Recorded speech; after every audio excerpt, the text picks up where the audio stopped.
10.000 yang nabung Putri, tuh Putri. Ya, kasih uangnya, kasih tuh, sama tuan rumah, pintar. Tuh. Ada miring diterima dari Pak Putri. Tepuk tangan dulu ibu-ibu gratis. Tapi nanti milih Putri ya. Oke. Nah, kalau milih Putri akan tiap 2 bulan ada deh ginian. Betul nggak?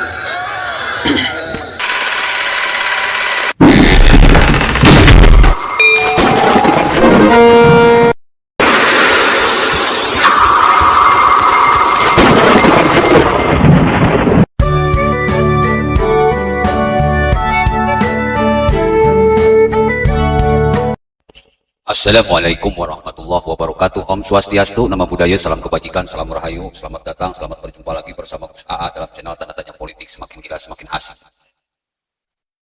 Menteri Perdagangan yang baru, Ketua dari PAN Zulkifli Hasan,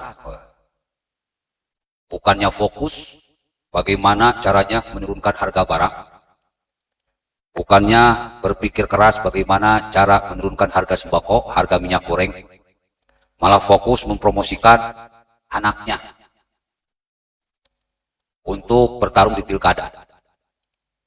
Menggunakan fasilitas negara sebagai menteri untuk mempromosikan anaknya adalah sebuah kejahatan yang nyata.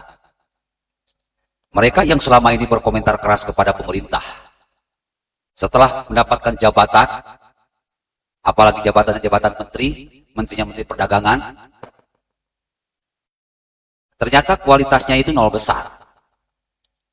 Bacotannya selama menjadi oposisi sangat luar biasa, nyinyirannya sangat TOP banget.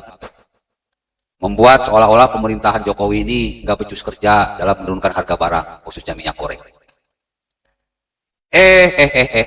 Si Kubal Gabel ketika sudah menjabat, lupa dengan kritikannya, lupa dengan semprotannya kepada pemerintah.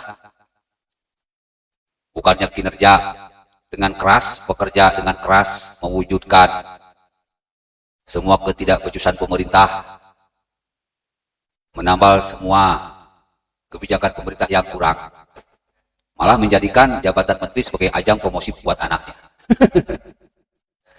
Saya dari dulu sudah bilang, bro, bahwa oposisi ini kalau mengkritik pemerintah merasa paling benar.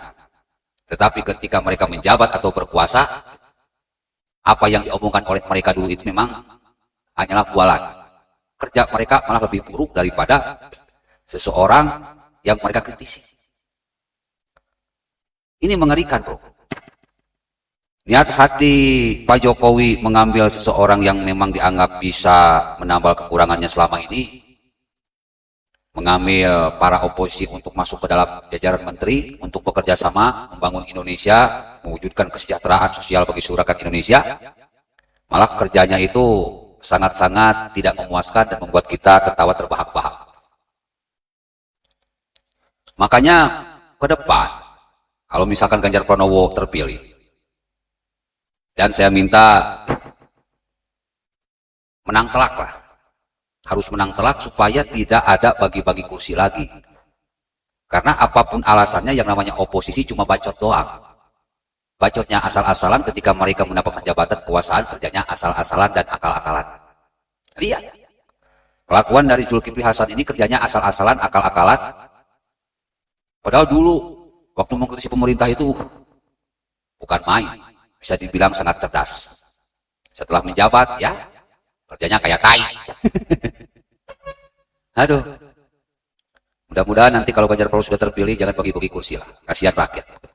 Cari orang calon menteri yang memang bisa kerja dan bisa ngomong. Juga bisa medsosan. Kenapa 3 hal ini penting? Bisa ngomong, bisa kerja, bisa medsos. Karena medsos ini adalah satu-satunya media yang paling mudah dinikmati oleh rakyat. Hampir 99% semua rakyat Indonesia punya handphone dan mereka aktif di medsos. Kalau menteri yang cuma kerja tapi tidak mampu mempublikasikan kerjanya itu, ya meskipun bagus, ya percuma saja karena tidak diketahui oleh rakyat. Jadi Ganjar Pranowo sebagai YouTuber juga pasti tahu harus bagaimana, karena penting cari menteri yang bisa kerja, yang bisa bicara, bahkan yang aktif di medsos. medsos.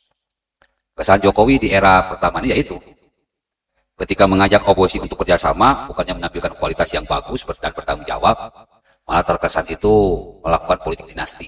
Ya seperti Zulkifli Hasan ini, terkesan sekali melakukan politik dinasti. Tapi ya sudah, nasi sudah jadi bubur, mau gimana lagi? Mudah-mudahan ke depan Ganjar Pranowo bisa memilih calon menteri yang benar-benar berkualitas, bisa kerja, bisa ngomong, dan bisa medsosan.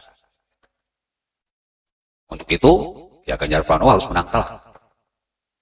Kita lihat siapa nanti partai yang mengusung Ganjar Pranowo, ya kita menangkan secara telak. Biar gak ada bagi-bagi kursi.